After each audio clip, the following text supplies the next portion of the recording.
Hello my dear friends, कैसे हैं आप सब? आई होप आप सब बहुत बहुत अच्छे होंगे। My dear friends, normal loss हम स्टार्ट किए थे अपने लास्ट क्लास में। आज हम नॉर्मल लॉस का सेकंड पार्ट कवर करने जा रहे हैं। My dear friends, last class में हमने नॉर्मल लॉस का जो ट्रीटमेंट आप सबसे बताया था वो ये बताया था कि जो उसका कॉस्ट होता है वो एब्जॉर्ब कर लिया जाता है by good units. My dear friends, company ये सोचता है कि भाई जो यूनिट्स मेरा लॉस हो रहा है उसे हम कहीं स्क्रैप में तो सेल कर लें, एंड कंपनी नॉर्मल लॉस को स्क्रैप सेल करने के लिए रेडी रहता है। माय डियर फ्रेंड्स, जब हम स्क्रैप सेल का बात करते हैं तो हम ये बोल रहे हैं कि ये कंपनी का एक इनडायरेक्ट इनकम बनने जा रहा है। अकाउंटिंग सेंस में, कॉस्टिंग सेंस में हम ये बोल रहे हैं कि ये कंपनी का एक इनकम, एक टाइप का बेनिफिट है। नॉर्मल लॉस ऐसे तो कोई बेनिफिट हम लोग को देगा नहीं। इनफैक्ट नॉर्मल लॉस हम लोग के लिए एक ऐसा लॉस है जिसका जो कॉस्ट है वो गुड यूनिट्स को एब्जॉर्ब करना पड़ेगा। बट कंपनी को अगर नॉर्मल लॉस से स्क्रैप रियलाइजेशन होता है तो that is a good thing for the company. In fact that is a benefit for the company, and company इस बेनिफिट को नहीं खोएगा। माय डियर फ्रेंड्स, अगर हम इस सम्स में बात करें तो हम ये बोल रहे हैं कि भाई 40,000 का मेरा कॉस्ट लगा, 5,000 यूनिट्स मेरा ग्रॉस यूनिट्स था, वेजेस हमने लगाए 30,000 का, हमने ओवरहेड लगाए 27,000 का, हमारा 250 यूनिट्स नॉर्मल लॉस होने जा रहा है। ये 5% of input. My dear friends, इसमें मैंने लिखा है, ऐड किया है कि स्क्रैप वैल्यू जो है दैट इज ₹2 पर यूनिट। तो अगर इस सम्स का हम बात करें तो नॉर्मल लॉस कितना आ रहा है?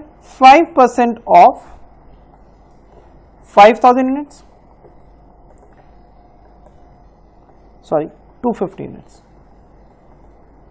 My dear friends, last class वाला ही इलास्ट्रेशन हमने कंटिन्यू किया। सो 250 यूनिट्स नॉर्मल लॉस है। अब इसमें जो स्क्रैप रियलाइजेशन आने वाला है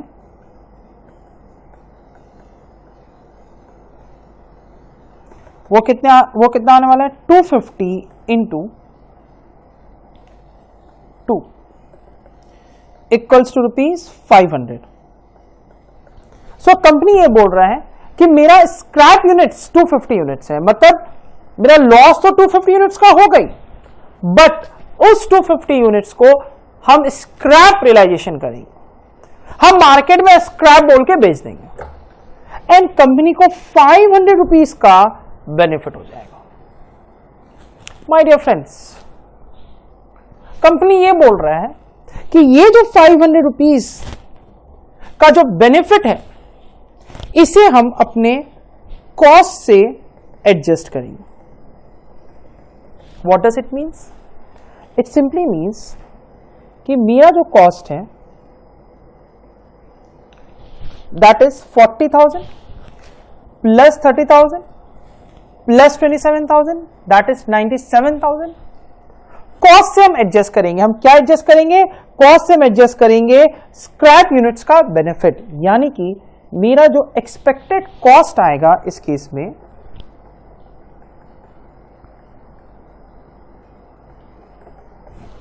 वो होगा gross cost which is 97,000 less scrap value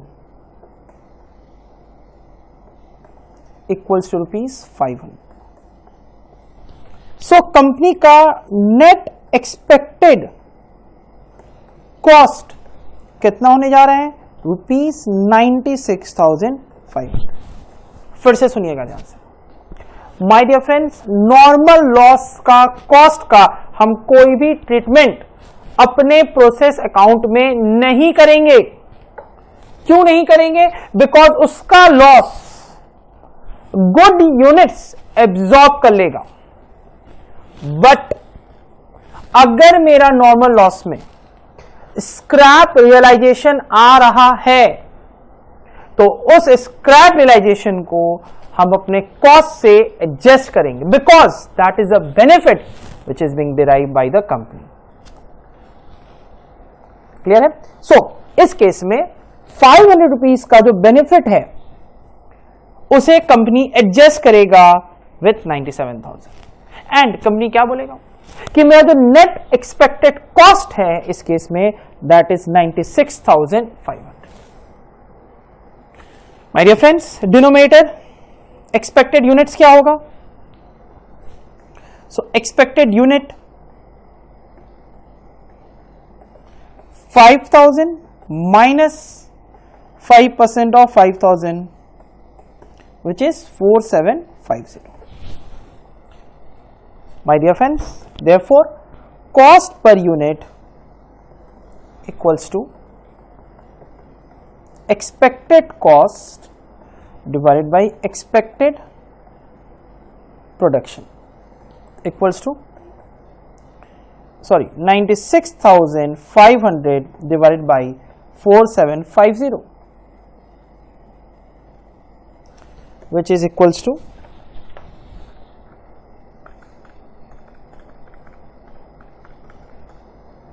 2.03 per unit. So my dear friends, there are two treatments of normal loss. Number one, if there is no scrap realization, अगर कोई भी स्क्रैप रियलाइजेशन नहीं है तो इस केस में मेरा formula क्या हो जाएगा? Sorry, total expected cost divided by total expected production. My dear friends, अगर if there is any scrap realization, उस केस में क्या होगा? If there is scrap realization, तो उस केस में total expected cost minus scrap value किसका? Normal loss का, divided by total expected production. Clear है? माय डियर फ्रेंड्स, अब हम ये जानने का कोशिश करते हैं कि नॉर्मल लॉस कैसे निकालेंगे। So there are 3 ways of calculating normal loss. 3 तरीके से एग्जामिनर आपको नॉर्मल लॉस कैलकुलेट करने के लिए देगा। Number 1,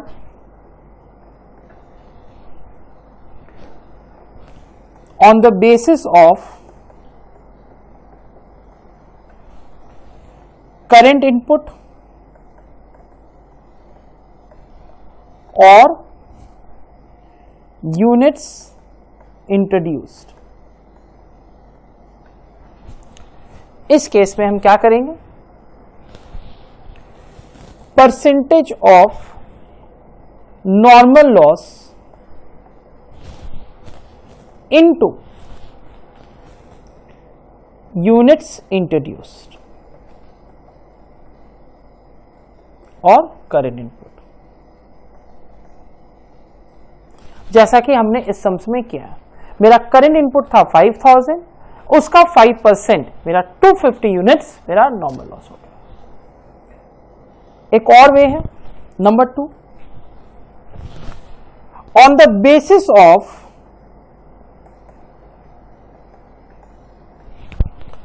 total inputs. अब आपको लगेगा कि सर टोटल इनपुट का मतलब क्या हो गया? माय डियर फ्रेंड्स, सपोज कीजिए हम किसी प्रोसेस में हैं, उस प्रोसेस में पहले से ही ओपनिंग कुछ WIP है एंड इस मंथ मेरा कुछ यूनिट्स इंट्रोड्यूस किया गया है या फिर प्रीवियस प्रोसेस से इस प्रोसेस में आया गया है यूनिट्स।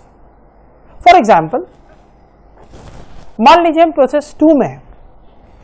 अब प्रोसेस 2 में ओपनिंग WIP मेरा पहले से था 5000 यूनिट्स।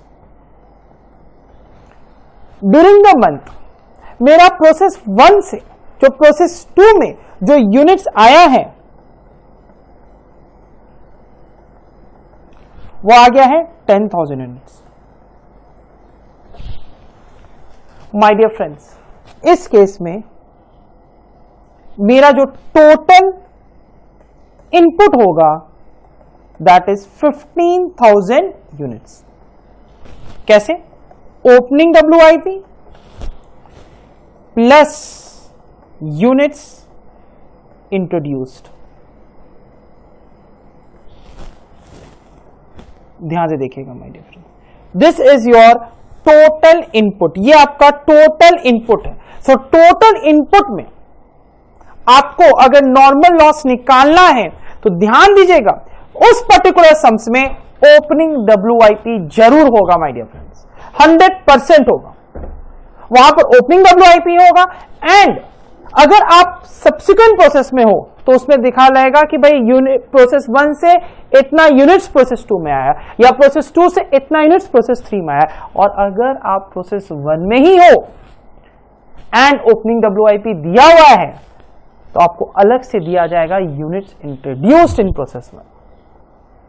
सो टोटल इनपुट में अगर आपको नॉर्मल लॉस कैलकुलेट करना है तो आपको सबसे पहले टोटल इनपुट निकालना पड़ेगा, which is equals to opening WIP plus units introduce और units transfer.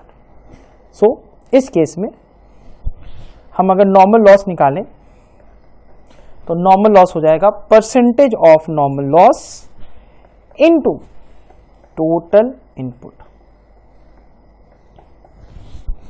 My dear friends, third एक तरीका होता है which is very rare on the basis of expected production. इस केस में हम एक्सपेक्टेड प्रोडक्शन जो लेंगे that is opening WIP plus units introduced minus closing WIP। हम ये सोच रहे हैं कि इतना मेरा प्रोडक्शन होगा। क्या होगा? Opening WIP plus units introduced minus closing WIP। And ध्यान दीजिएगा this is before normal loss. ये बिफोर नॉर्मल लॉस,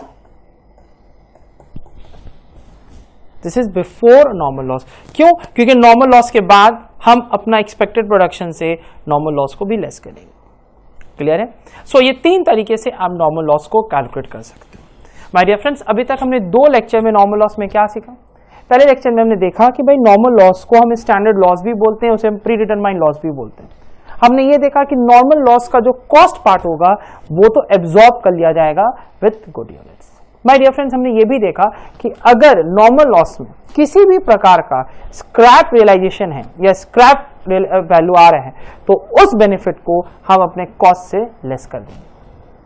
फिर हमने देखा कि नॉर्मल लॉस को हम 3 तरीके से कैलकुलेट कर सकते हैं। पहला on the basis of current input या units introduced, second on the basis of total input, third on the basis of expected production. My dear friends, normal loss का जो टॉपिक है वो यहीं खत्म होता है। नेक्स्ट लेक्चर में हम स्टार्ट करने जा रहे हैं abnormal loss and abnormal gain. My dear friends, with this I am going to end this lecture. Thank you so much for watching KS classes. And my dear friends, if you are really liking our videos, then please do share, do like and do comment. Thank you.